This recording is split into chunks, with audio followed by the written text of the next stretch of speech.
Glória a Deus, mais uma vez, o Senhor nos proporciona mais uma oportunidade de estarmos de pé, com fôlego de vida, com ar para respirar mais uma vez.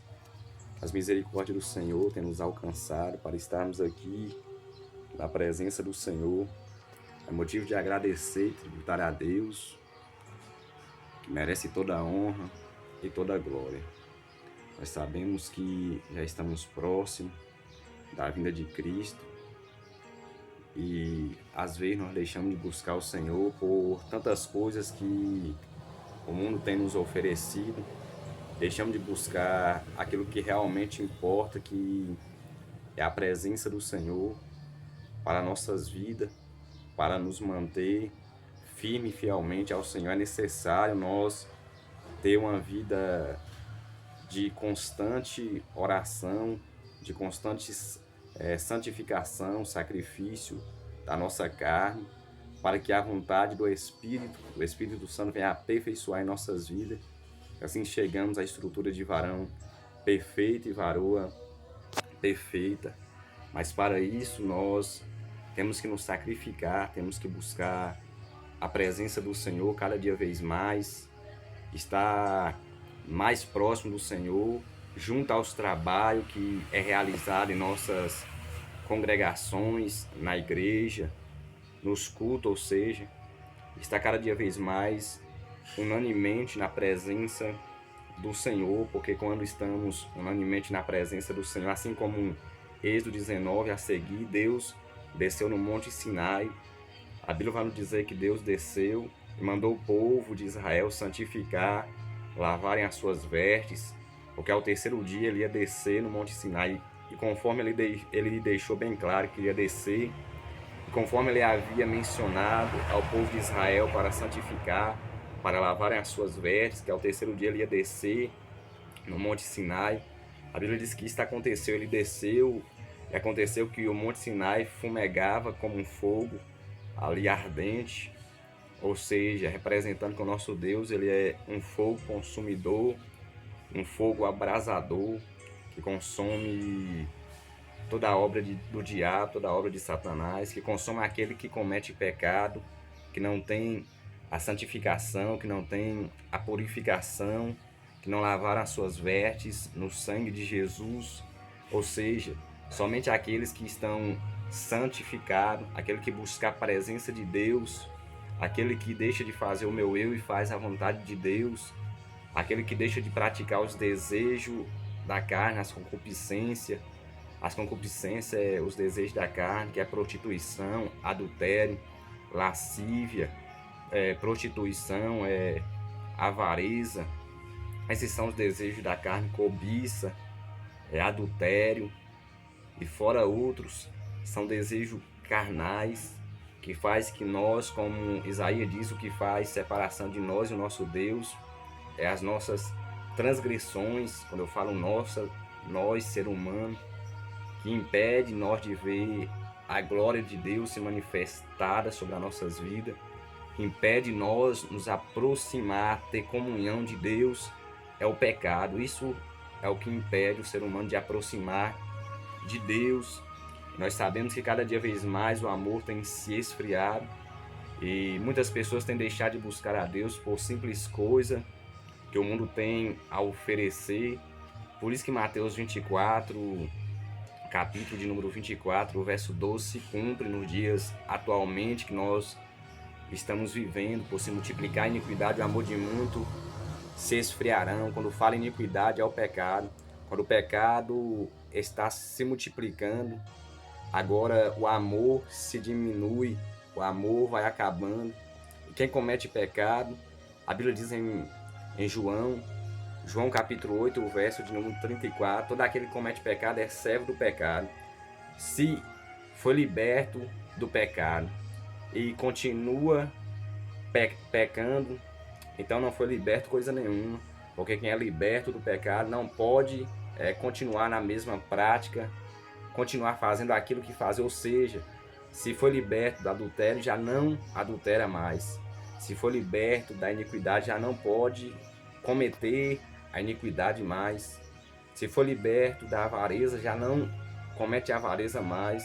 Já foi liberto da prostituição, já não prostitui mais. Ou seja, quando somos libertos, já não podemos continuar na mesma prática, no mesmo ato. Ou seja, porque se nós continuamos, nós tornamos escravo do pecado. Quem é escravo do pecado? O pecado é filho do diabo, o escravo. Porque o primeiro que cometeu o pecado em Isaías 14 foi o diabo. Ezequiel também vai falar que ele que cometeu, se achou iniquidade no seu coração, o qual mesmo queria ser maior do que Deus, ser igual a Deus, melhor dizendo. Ou seja, ele queria ser igual a Deus, assentar o seu trono, as estrelas, acima das estrelas de Deus, o seu trono, e ser igual, semelhante ao Altíssimo.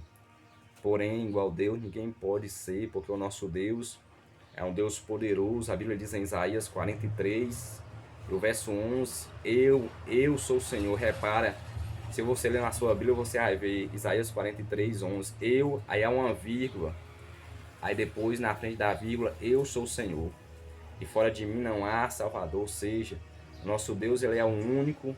O nosso Deus, ele é santo. O nosso Deus é poderoso. Nosso Deus é onisciente, onipresente, onipotente. A Bíblia diz em Isaías 43 e 13, antes que houvesse dia, ele já existia. E não há outro que possa escapar, e não há ninguém que possa escapar ou livrar das suas mãos. E operando Deus, ou agindo Deus, quem impedirá? Como eu disse, por se multiplicar, a iniquidade, o amor de muitos tem se esfriado. Mas a Bíblia diz, no capítulo 24, verso 13, mas aquele que perseverar até o fim será salvo. Ou seja, aquele que perseverar até o fim, buscando ao Senhor em santidade, em prontidão, em retidão, não largar a mão do arado, mas continuar firme até o fim, esse será salvo. Aquele que continuar da mesma maneira que começou, aquele que continuar com o mesmo vigor, porque o nosso Senhor, ele dá força ao cansado e multiplica o vigor daquele que está fraco. A verdade é que nós estamos passando pelo momento final da igreja na face desta terra. Cada dia vez mais se aproximamos da vinda de Cristo. Cada dia vez mais se aproximamos da vinda do nosso Senhor e Salvador. Nós vemos o que está acontecendo no cenário mundial, corrupção aumentando, a ciência se aumentando, e a palavra de Deus está somente se cumprindo. E nós que buscamos ao Senhor, nós sabemos que Jesus, uma hora ou outra, ele vai aparecer, porque ele não deixou o dia claro. Ele disse que somente o Pai sabia, mas porém quando ele ressuscitou, ele passou a saber de todas as coisas, porque todo o poder, a Bíblia diz que foi dado ao Senhor Jesus nos céus e na terra. E o momento que ele vier para buscar a sua igreja, naquele dia ninguém pode impedir, porque operando ele ninguém impedirá. Porque se ele determinou, quem pois invalidará? Se as suas mãos estendidas está, quem pois fará voltar atrás? E nos dias atuais que nós estamos, nós vemos muitas pessoas desistindo de Cristo, afastando da fé. Muitos falsos profetas em Mateus 24 se manifestando, se levantando contra a vida dos que realmente Deus tem usado na face desta terra. Porém, se nós olharmos o que está acontecendo no cenário mundial e no cenário dentro da igreja, nós vemos que Jesus está às portas para buscar a sua igreja. Ele diz que muitos virão em meu nome dizendo eu sou o Cristo, enganaria até os excluídos se isso é possível.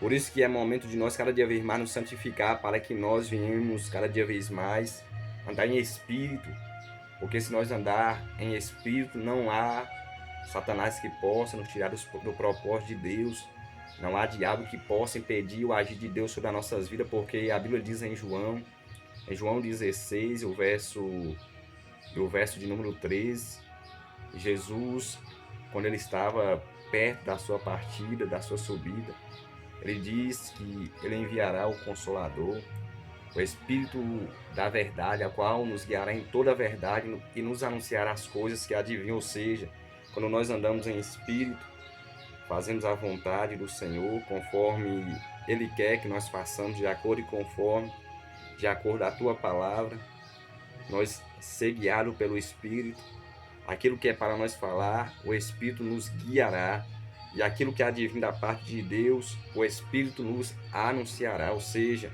que nós viemos cada dia vez mais andar em Espírito para que a boa e perfeita vontade de Deus venha a ser feita em nossas vidas. Que Deus abençoe a sua vida em nome de Jesus.